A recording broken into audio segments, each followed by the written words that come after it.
TIFU by spending so much money on phone games, I'm in unescapable debt. Over a series of a few months I have spent 8 grand and I'm 6,000 in debt.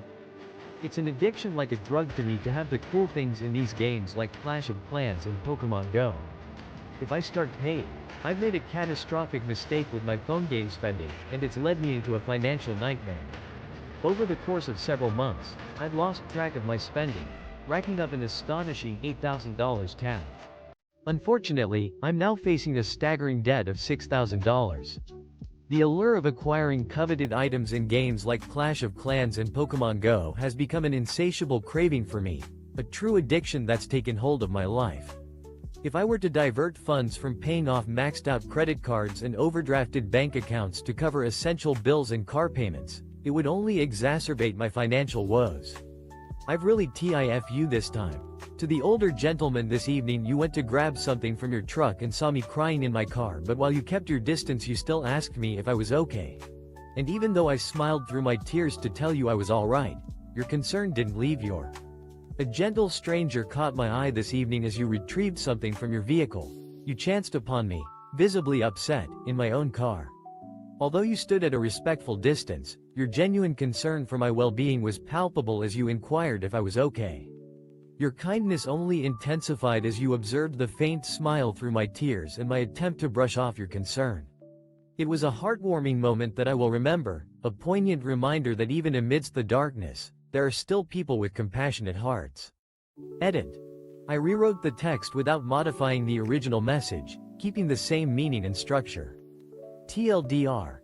A stranger showed kindness to the author when they were upset, offering a reminder of the good in the world. Married to a man-child, I'm tired. I work part-time. I run a business. I do housework. I'm depressed. I'm in therapy. I'm also married to the most immature man alive. All he can talk about is his game that he plays. And what can we do this weekend for fun? Every W. The weight of a partnerless partner exhaustion has become my constant companion. Amidst the demands of running a part-time business and managing a household, I'm struggling to keep my head above water. The added burden of depression and regular therapy sessions only makes my situation more overwhelming. But perhaps the most disheartening aspect of my life is being married to a grown man who consistently behaves like a child. His every conversation revolves around his video games, and all he seems to crave are weekend getaways for entertainment purposes.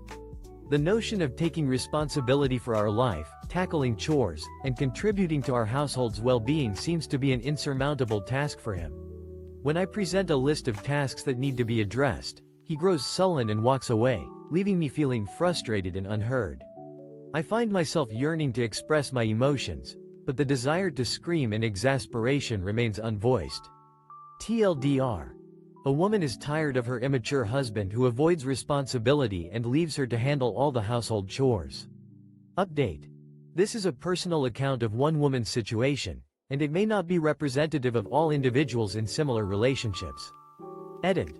The purpose of sharing this story is not to shame or judge others. My dad died last year, and when I asked if there was a will, my aunt said she had power of attorney and took everything. Do I have any right to dispute this? The title just about sums it up. She said she had power of attorney, and as a result I wouldn't be getting anything. Last year, my father passed away, and upon inquiring about his estate, my aunt revealed that she possessed power of attorney, effectively granting her control over his assets. As a result, I was informed that I would not be entitled to any part of his property. My aunt's claim of having power of attorney appears to have been the determining factor in her decision to take control of my father's belongings. I'm left wondering if there's any basis for disputing her actions, given that it seems my father had not established a will or any other arrangement for handling his affairs after his passing. TLDR. The situation is as follows. My father passed away, my aunt claims power of attorney, and I'm left with nothing. Our wonderful lawyer has sent the Psycho Hose Beast's lawyer a cease and desist letter, informing them both that PHB has no legal claim to our house and that any further communication is to go through him. If PHB tries to contact either, settling the score, we've taken a significant step towards resolving this situation by hiring a skilled attorney. Our new lawyer has drafted a formal letter to the Psycho Hose Beast's lawyer, outlining the boundaries of PHB's involvement in our property dispute. This letter is a clear declaration that PHB has no legitimate claim to our home and that any future interactions must go through our lawyer. The letter serves as a firm warning to PHB that any further attempts to contact us will be met with the swift issuance of a restraining order.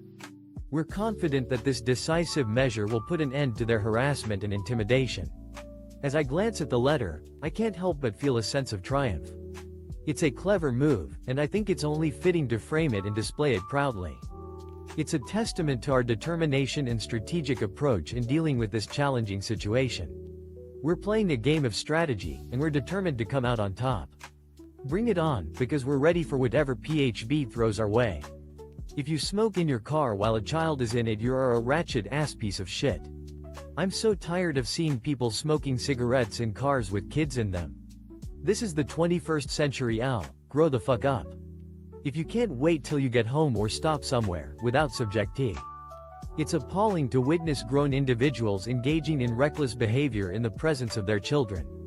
In this day and age, it's utterly inexcusable to expose minors to cigarette smoke while driving.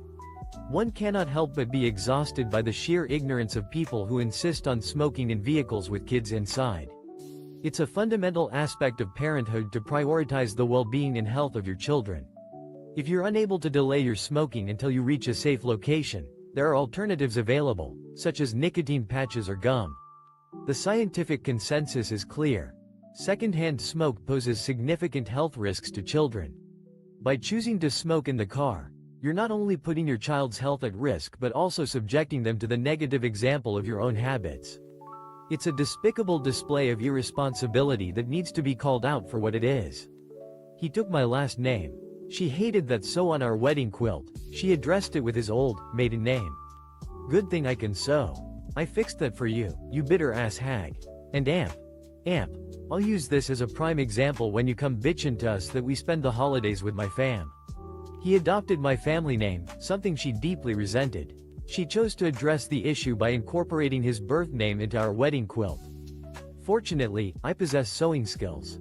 I made the necessary adjustments to rectify this issue for you, and I must say, it's a small price for the happiness you've been lacking.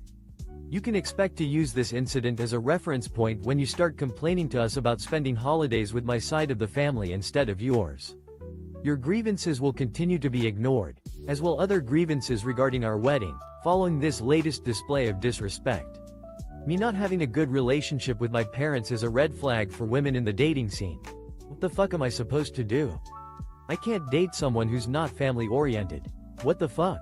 Do you not realize how badly I want to have a happy, healthy and loving? Having a